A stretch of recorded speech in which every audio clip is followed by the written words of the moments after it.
Olá, olá, meu Brasil, tudo bem? Bom, vamos para mais um vídeo aqui sobre o Draft 23. Antes de mais nada, obrigado pela imensa audiência que a gente teve no vídeo de ontem, nessa madrugada. Vocês devem ter visto de manhã e agora ao longo da tarde. Mas hoje às 8 horas começa a segunda rodada e eu acho que a grande história, a grande narrativa da segunda rodada é a queda do Will Levis, que todos os boards consideravam ele uma escolha de primeira rodada, todos os mocks consideravam ele uma escolha de primeira rodada, e pelo ESPN Analytics a chance do Levis ser escolhido na primeira rodada era acima de 90%. Então é uma queda que ninguém estava esperando muito que fosse acontecer e acabou acontecendo. O quarterback de Kentucky é o melhor quarterback disponível neste momento e tem alguns times que podem draftá-lo nesse topo de segunda rodada. Vou dar um exemplo que está meio fora da curva, que eu até imaginava que poderia subir pelo Hendon Hooker, caso eu tivesse ele disponível, os Rams, porque vale destacar o Matt Stafford está voltando de lesão no pescoço, não é nenhum menino mais, e a gente não sabe como as coisas estão. Então, seria titular nesse próximo ano, daria para lapidar o Levis, enfim. Mas a gente tem que falar aqui por que o Will Levis caiu para a segunda rodada. E antes de falar sobre isso, eu peço para você que dê um like neste vídeo, faça como o meu sobrenome pede, curta esse vídeo e vamos juntos para mais um conteúdo. Para mais conteúdo, assine o Like Plus. Tem vídeo sobre os 5 melhores jogadores disponíveis ainda. 5 não, quantos que eu anotei aqui? Os 7 melhores jogadores disponíveis para mim, prospectos nesta segunda rodada. Vamos lá então. Seguinte, vamos começar com um fato que sempre me chamou bastante atenção. São 23 interceptações na carreira que o Levis tem.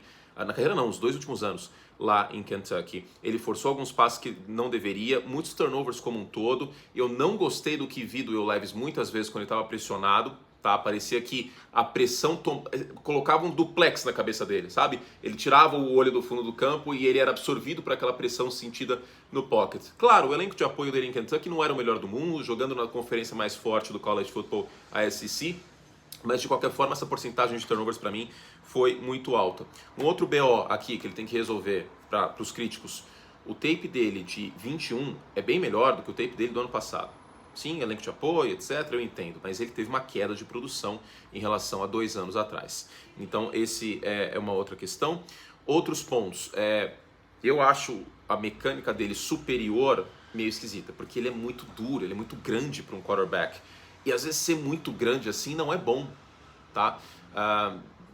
É esquisito, é um feeling meu, assim, não parece ter tanta flexibilidade, etc. Lembrando que ele jogou ano passado machucado, então isso é um fator também. O trabalho de pés dele eu gosto, mas a mecânica da cintura para cima, o torque com quadril e todo mais, a questão da flexibilidade pode ser um problema, vou ser muito sincero. Nunca me pegou de verdade o Will Levis. Eu nunca considerei ele uma escolha top 5. Para mim, um quarterback de primeira rodada, até considerando que a gente tinha em outros anos, como prospecto melhor do que muitos quarterbacks que a gente viu vindo no draft nas últimas temporadas. Mas não sei, cara. Eu até falei no vídeo da semana passada, né? Foi o Anthony Curti.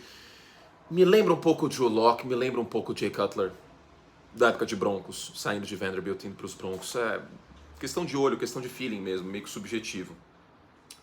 E também tem um ponto, depois do draft ontem, eu estava na cabine ali do lado, e aí a gente estava vendo o esporte centro-americano com o Scott Van Pelt, e aí estava o Todd McShay, que é um dos analistas de draft da ESPN americana, e ele falou uma coisa que a gente não tem acesso, né? Que ele tá lá, ele tem uma fonte melhor. E isso eu falei até no Abre ontem, a gente não tem acesso às entrevistas. E segundo o McShay, pode ter acontecido que a postura do Levis, talvez um pouco de arrogância, afastou alguns times. Isso pode ter acontecido. Então esse pode ser um fator muito forte para a queda dele rumo à segunda rodada. Agora, tem pontos positivos, tá? Ele não é o pior prospecto do mundo, só mais ele do que o Hendon Hooker.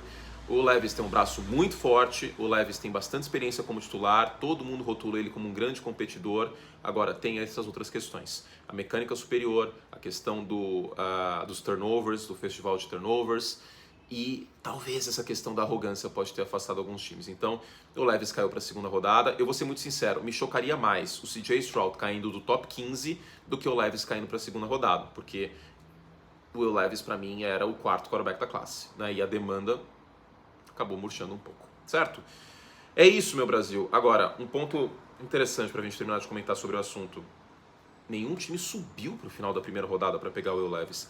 Também tem que ser considerado que ainda havia muitos prospectos bons no final da primeira rodada. E ainda há, como falarei nesse vídeo de logo mais sobre os 7 melhores prospectos ainda disponíveis. Agora, resta saber qual time pode pegar o Will Levis. E a gente tem algumas possibilidades aqui. Como eu falei, os Rams é um time que não dá para descartar. Os Raiders é um time que não dá para descartar. Os Falcons também no topo da segunda rodada não daria para descartar.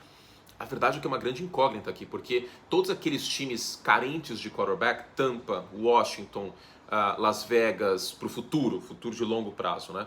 E médio e longo prazo no caso dos Raiders. Os Rams mais longo prazo, aí daria para apostar. Tem muito time que daria para investir uma segunda rodada, porque é só uma segunda rodada. A segunda rodada é bem diferente, o peso é bem menor do que uma escolha 15, uma escolha 10 no topo do draft. Então agora times podem ficar interessados pelo potencial físico dele. Quem sabe tentar lapidá-lo em relação ao potencial atlético para a questão do pós-snap e tudo mais, como eu mencionei. Seattle também, acho que não dá para descartar mais, Minnesota.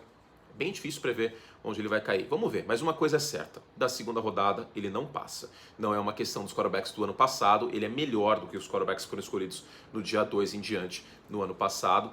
E também para mim como prospecto, sou mais ele que o Kenny Pickett. O Pickett hoje é mais quarterback, evoluiu no final da temporada, mas como prospecto saindo de Pittsburgh, eu sou mais o Levis, mas também não vou colocar a mão no fogo.